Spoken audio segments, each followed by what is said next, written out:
สบายดีพี่น้องผมกระบะสะคันชาแนลพี่น้องว่ามันแจกข้าวอันนาซาวอันจันดาเนาะอยู่บ้านนาซานเนาะพี่น้องบรรยากาศแจกข้าวพี่น้องเอ้ย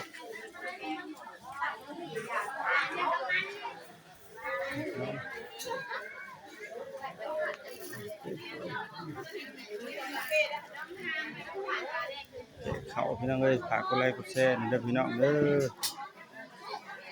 พี่น้องเฮ็ดรุ่นแจกข้าวพี่น้องเอ้ยของนาซาว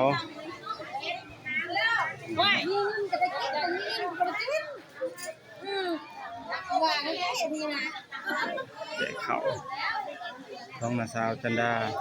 ของนาซานเฮาพี่น้อง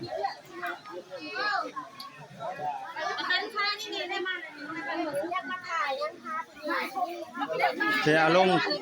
ณ์โทรศัพท์นี่นะ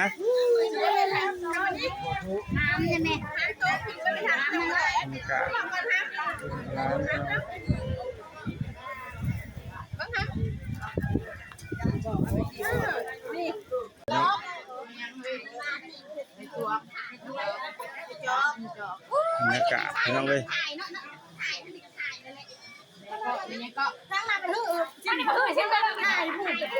ถ้าสิตัดออกดอกค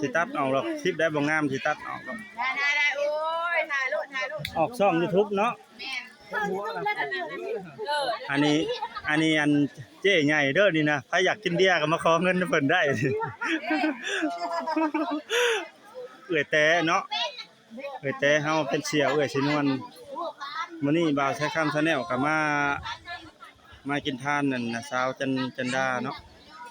นี่พี่น้องเอ้ยมาซอยบุญมาซอยบุญพี่น้องพี่น้อง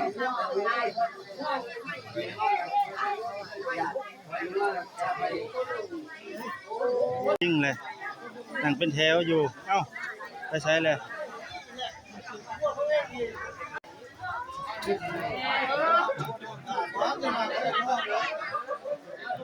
่พี่น้อง